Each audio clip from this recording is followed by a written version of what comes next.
Bonjour docteur, merci Bonjour à tous. d'être avec nous, cher Vincent, ce matin pour nous parler d'une pathologie qui touche les yeux. Vous l'avez compris, je veux parler de la conjonctivite que tout le monde connaît, au moins de nom.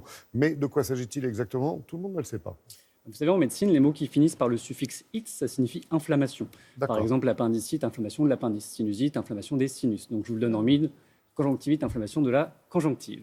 La conjonctive, c'est une membrane transparente qui va recouvrir l'œil et le bord intérieur des paupières, qui a pour rôle de protéger des poussières notamment, puis de rendre un petit peu l'œil étanche. Sauf que parfois, effectivement, elle va être inflammée. C'est à ce moment-là que tous les petits vaisseaux qui irriguent cette conjonctive deviennent très visibles, rouges, et c'est la couleur caractéristique des yeux de la conjonctivite. Donc, quelques bons conseils, ça va de soi. Merci de les mettre en image, Vincent.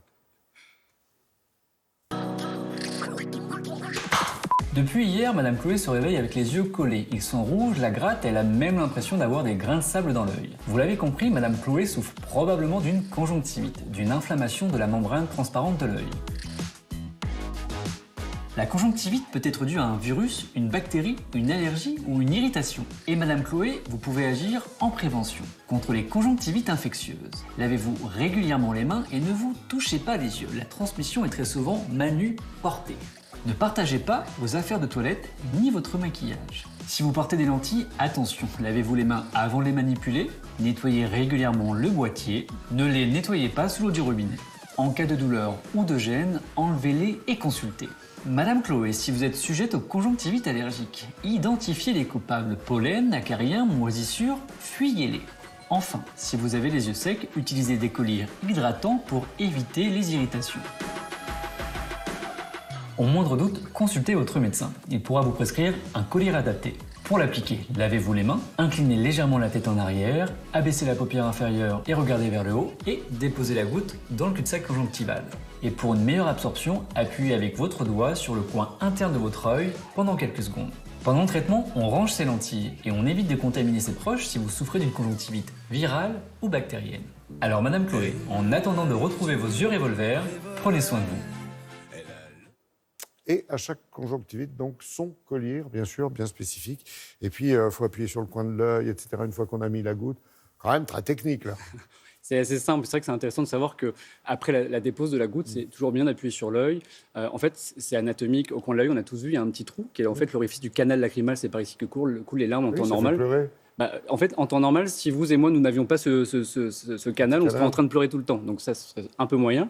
Donc lorsque vous appuyez sur le petit trou, sur le coin de l'œil, exactement, vous obstruez le trou, ce qui fait que la goutte va rester au niveau de l'œil et va permettre d'être mieux absorbée et ça va favoriser le traitement et la guérison de la conjonctivite. Le premier truc, quand on soupçonne finalement une conjonctivite, de toute façon, c'est surtout pas mettre la main, le doigt à l'œil, quoi. C'est très contagieux. Ouais. Alors, si vous touchez l'œil, toujours vous lavez les mains, évitez d'aller toucher le deuxième œil aussi, parce que voilà, ça se contagie d'un œil à l'autre, et puis votre entourage, donc on se lave bien les mains. Bon, alors souvent on essaye de se auto-médicamenter ou de médiquer. Auto-médiquer, c'est ça. Et oui, mais moi je fais des rallonges le matin, je vous en rajoute. J'étais en train de m'interroger. À quel moment il faut aller voir son médecin ? Il y a différents cas. Quand vous avez juste une conjonctivite virale qui est la plus fréquente ou bactérienne, celle-ci, elle peut passer avec de l'automédication. Vous allez voir votre pharmacien qui pourra vous donner soit du sérum Phi ou un antiseptique. Et ça devrait passer. Néanmoins, si ça s'aggrave ou ça persiste, vous consultez votre médecin.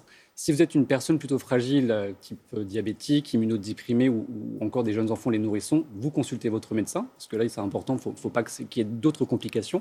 Et enfin, il y a des points où c'est relativement important et urgent de consulter son médecin. Si vous avez un œil très rouge, douloureux, de la fièvre et un œil gonflé, ou alors vous ne supportez absolument pas la lumière, il faut consulter rapidement votre médecin, parce que ça peut être autre chose, une kératite, qui est une inflammation de la cornée, un glaucome aigu. Voilà, il y a des choses, des diagnostics qui sont complètement différents de la conjonctivite, mais voilà, parfois c'est trompeur, donc au moindre doute, vous consultez votre médecin. Oui, parce qu'on peut avoir une certaine fragilité qui peut faire empirer le mal, quoi, en fait. Oui, il peut y avoir des complications qui se surajoutent à la conjonctivite. Généralement, ça se passe très bien, c'est bénin, ça se soigne très facilement, la conjonctivite. Mais voilà, toutefois, moindre doute, docteur. Pour un bébé ou quand on a le diabète, effectivement, il faut faire gaffe. Merci.